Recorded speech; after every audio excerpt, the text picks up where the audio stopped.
Hello students. तो आज हम लोग एक स्पेशल शेड्यूल के बारे में बात करेंगे जो कि इंडियन मेडिकल डिवाइस पे लागू होती है, जिसका नाम है शेड्यूल M3। ठीक है। एंड उसके साथ ही साथ हम डिस्कस करेंगे other relevant CDSCO regulatory guidance documents. ठीक है। तो आइए समझने की कोशिश करते हैं कि शेड्यूल M3 है क्या। तो it refers to the good manufacturing practices GMP guidelines under the Drug and Cosmetic Act 1940 and Drug and Cosmetic Act 1945, specifically for medical devices manufacturing in India। Right, जहाँ पे CDCSO आ गया वो India के बारे में बात हो रही है, इट्स नॉट ग्लोबली। ठीक है। Ensuring quality safety and regulatory compliances of the medical devices, है ना। It prescribes requirements for the premises plant and equipment for medical device manufacturing. तो जहाँ कहीं पे भी X ray machine, hot air oven, microscope, electron microscope और may B CT scan के लिए जो डिवाइस हैं, और मे बी मतलब इंक्यूबेटर्स, और may B right different types of MRI, है ना। आजकल बहुत सारा चीज़ आ गया, ICU टूल्स। ठीक है। तो वो सब के लिए किस तरह से मैन्युफैक्चरिंग कैंपस जहाँ पे बनेगा, वो मशीन जहाँ पे बनेगा, जहाँ पे डिवाइस जहाँ पे बनेगा, वो प्लांट इक्विपमेंट वो कैसा होना चाहिए, उसके बारे में ये बताती है। अदर रिलेवेंट CDSCO और रेगुलेटरी गाइडेंस डॉक्यूमेंट के बारे में जब हम बात करते हैं तो यहाँ पे कुछ डॉक्यूमेंट्स हमको देखना होगा। तो इसमें पहला है medical device rule 2017 2017 defines classification, licensing, import, manufacturing and clinical investigations of medical devices in India। ठीक है। वो कौन से कैटेगरी का इक्विपमेंट है, मशीन है, डिवाइस है, उसकी लाइसेंसिंग कैसी होनी चाहिए, how we can import that, manufacturing and clinical investigation उसका कैसा होना चाहिए। जैसे कि example, a company manufacturing blood glucose monitor must follow these rules for registration and compliances। तभी वो उसको रेगुलेटरी अप्रूवल मिलेगा और they can use it, they can manufacture it. Essential principle for safety and performance of medical devices.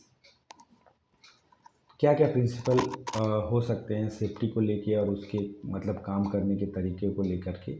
It should align with the ISO 13485 जो हम last class में पढ़े थे, and global standards to ensure device safety and efficacy.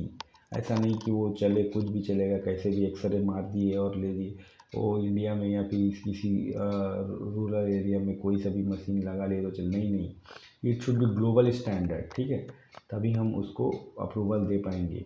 जैसे कि उदाहरण के लिए, अब manufacturer of implantable pacemakers must meet the safety requirements before market approval.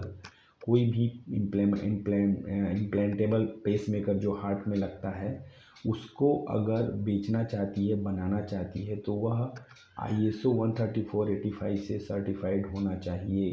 तभी वो जाके उस मार्केट अप्रूवल मिलेगा उसको रेगुलेटरी बॉडी से, और वो उसको बेच सकता है ताकि कोई हॉस्पिटल उसको खरीद ले, है ना। Guidance on technical documents for medical devices. तो इसमें it specifies the content and format for device registration including risk assessment and clinical data.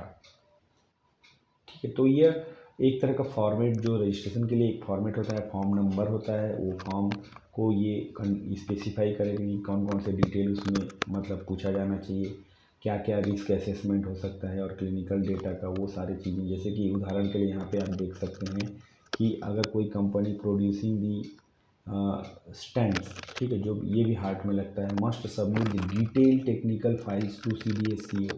अगर स्टेंट बेचना है उसको, कोई भी हॉस्पिटल खरीदेगी, हेल्थ प्रोफेशनल या हेल्थ ऑर्गेनाइजेशन खरीदना चाहती है, तो उसके लिए क्या होगा उसको डिटेल स्पेसिफिकेशन दे, मतलब CDSCO जो कि अप्रूवल बॉडी है, एजेंसी है, उसको सबमिट करना होगा। If they satisfy they will give you the market approval.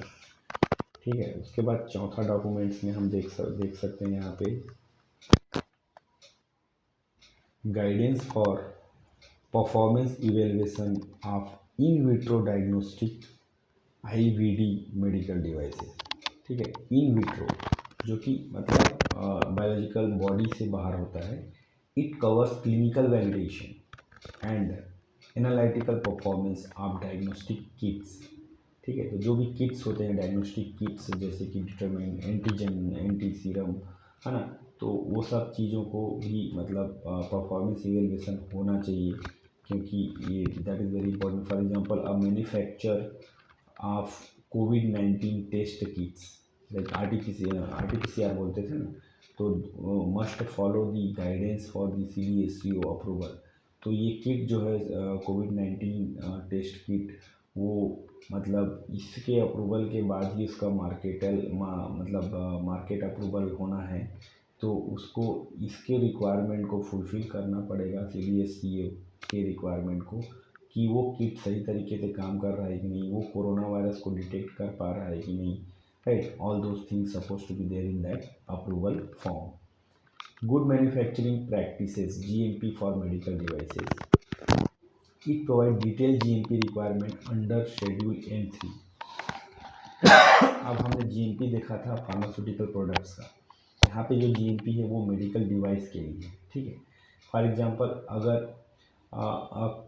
Cater manufacturing facility must maintain the proper documentation, equipment validation and personnel training, then only this cater can be